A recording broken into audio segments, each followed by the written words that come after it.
Hoje viemos mostrar as origens do café Vila Monge, um café bourbon amarelo da fazenda Rio Pardo.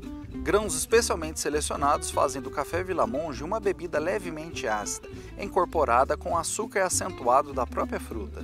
E é por todas essas qualidades que o café Vila Monge é o seu café com mais sabor.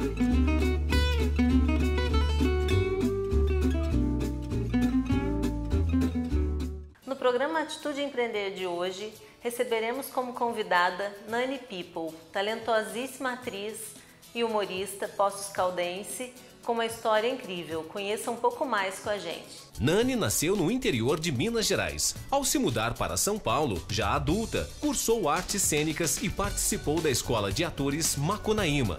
Na televisão, começou jovem, como repórter do programa Novo Comando da Madrugada, na extinta Rede Manchete. Desde então, passou por diversos programas, entre eles Hebe e A Praça é Nossa, ambos no SBT.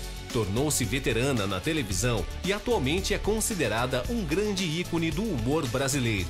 É um exemplo de superação e possui personalidade e alegria marcantes, que causam fascínio e curiosidade entre as pessoas. Nani, seja bem-vinda ao programa Atitude Empreender. É um prazer recebê-la aqui hoje.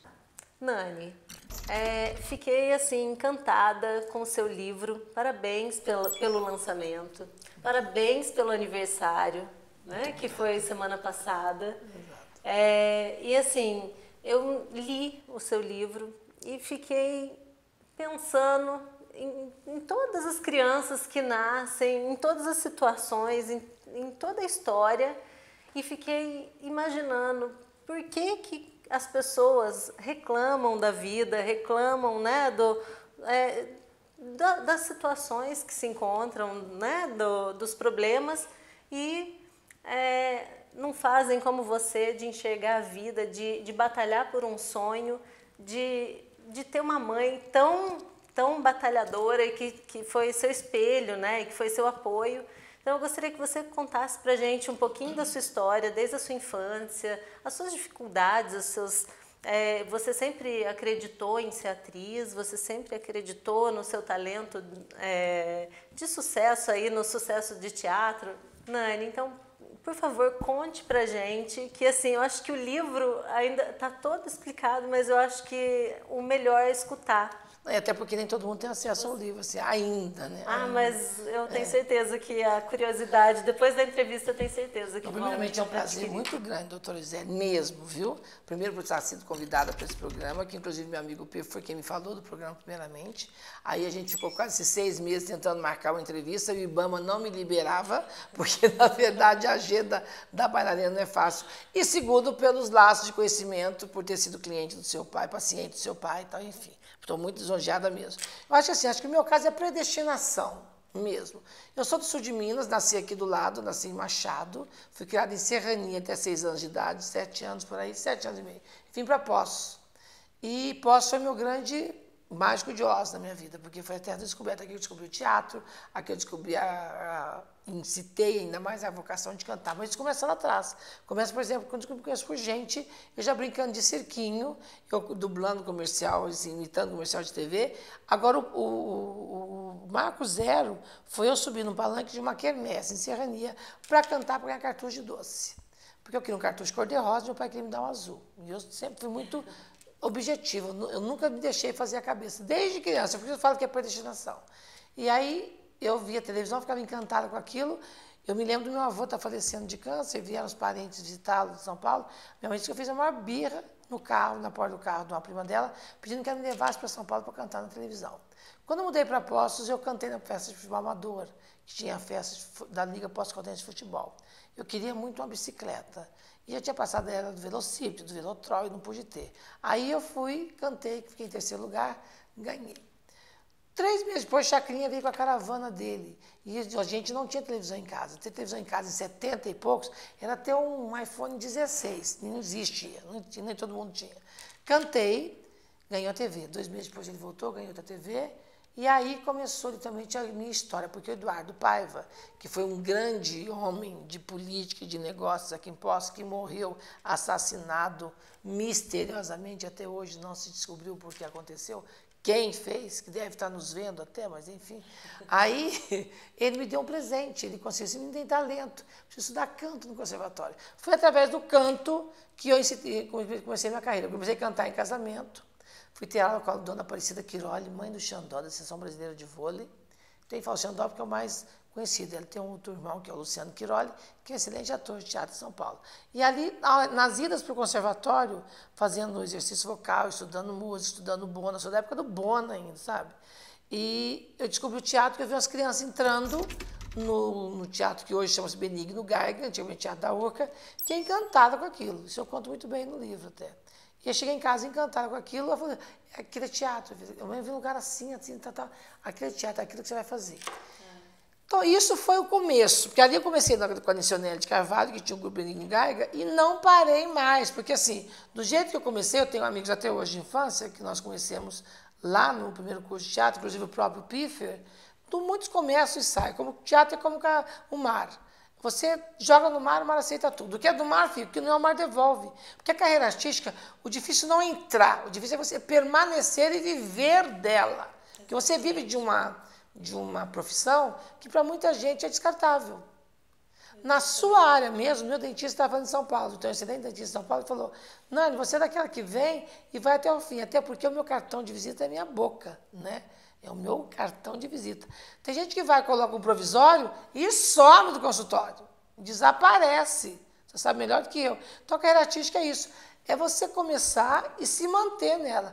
Então, se eu falar que existe uma fórmula, eu não sei se tem uma fórmula, existe a minha vontade de fazer, em ser atriz, que me tornei depois, que além desse lance de viver da profissão artística, que não é fácil, ainda teve um outro departamento que eu tive que trabalhar, que era da transexualidade, que no meu tempo não tinha nem nome para isso. Não existia nome para isso. Eu acho que ficou muito claro no livro também a presença muito forte da sua mãe, né? Para você se identificar, para você batalhar e para você se defender, né? Total. De todos. Então, sem minha mãe não teria tido a preparação que eu tive para não me perder de mim mesma. Exatamente. Entendeu?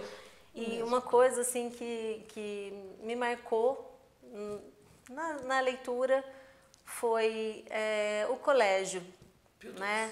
O colégio Davi Campista, e aí ela teve um pulso firme, uma atitude de falar, não, eu não quero que a Nani sofra esse tipo de comportamento. E teve a atitude de ir e te colocou no Pio XII. Hoje, pensando assim, hoje com a sua cabeça, você acha que os colégios estão preparados para receber alunos com esse tipo de comportamento, com os professores defendendo, os professores cuidando e protegendo, incentivando o lado artístico, o lado que a pessoa decide, a sexualidade. Pode perguntar sem rodeio, pode falar da transexualidade. Quando nós estamos falando de transexualidade, né? Assim, primeira coisa, transexual, o que denota uma criatura em ser transexual? É quando ela não tem a sexualidade da genitália compatível com o que ela tem na cabeça. Por exemplo, existem transexual masculino e feminino. Aí fala, sapatão. Não, o fato de mulher gostar de mulher não quer dizer que ela seja transexual. E o fato de homem gostar de homem não quer dizer que ele seja transexual. Ele pode ser gay só. Agora, no meu tempo, em criança, ainda com 7, 8 anos de idade, isso não tinha nome. Então, assim, aqui o público que está nos vendo não está entendendo, falando do livro. Acabei de lançar um livro, que é a minha biografia, e eu conto essa história da minha chegada em Poços de Caldas. Em Serrania, por ser uma cidade que todo mundo se conhecia, sou de uma família tradicional, meu avô foi um homem muito conhecido, teve comércio 40 anos, era meio que normal, porque eu já cresci ali, né? Morava na praça, a minha casa era uma casa que tinha 16 cômodos, que foi do meu avô, tinha sótão, meu avô foi um homem de muitas posses, e não teve mais posses, porque ele teve a infelicidade que as 3 filhas não casaram com homens prósperos. Porque até para ter dinheiro tem que ter talento, né? É questão de talento para administrar o dinheiro que tem. Então, eu tive uma boa formação mesmo.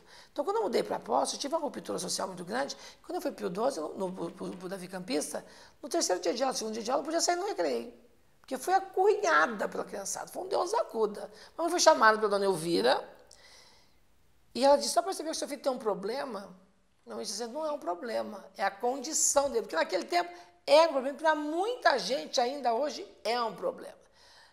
Aí a minha mãe falou, não é um problema, é a condição dele, cabe a mim como mãe, fazer dele a pessoa mais feliz do mundo. E para isso ela usou de todos os artifícios. Ela não só me mudou de colégio, conseguiu uma bolsa, até então o seu Sebastião Navarro, pai, uma coisa que não tinha no meu tempo, que era bolsa de estudo, não existia naquele tempo.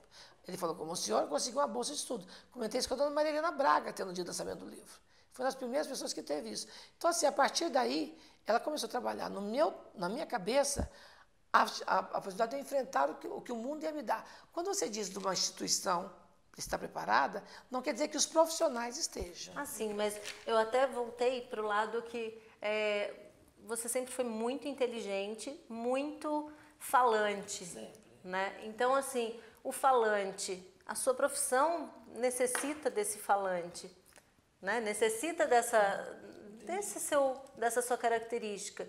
E hoje, será que se você fosse bloqueado nessa época, se fosse bloqueada na parte do falante... Ah, mas o bloqueio veio de todo jeito. Eu fui jogado na mão do psiquiatra com 10 anos de idade, até os 18. Com comportamento de fala que ele é homem, tentava jogar no futebol. Foi tratamento de choque mesmo.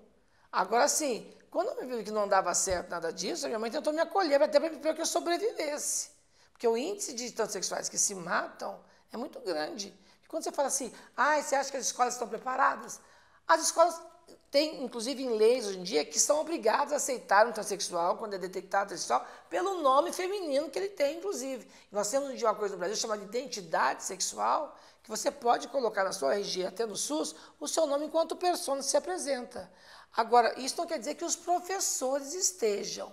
Você não pode dizer que a instituição escola, como a instituição governo, esteja bem, se você tem alguns profissionais que têm uma cabeça retrógrada. Você vê o jornal, ontem estava mostrando no jornal, que uma criança foi subjugada, um menino na pré-escola, por uma professora louca, terrorista, que até estourava balão na cabeça das crianças e colocava... Quer dizer, como é que você pode acusar a escola se aquela infeliz não faz o que gosta, não é apta e não é preparada? Então, acho que a escola tem, sim, em leis, tentado regulamentar com que todos os transexuais que são detectados sejam tratados e acolhidos de uma maneira civilizada e legal.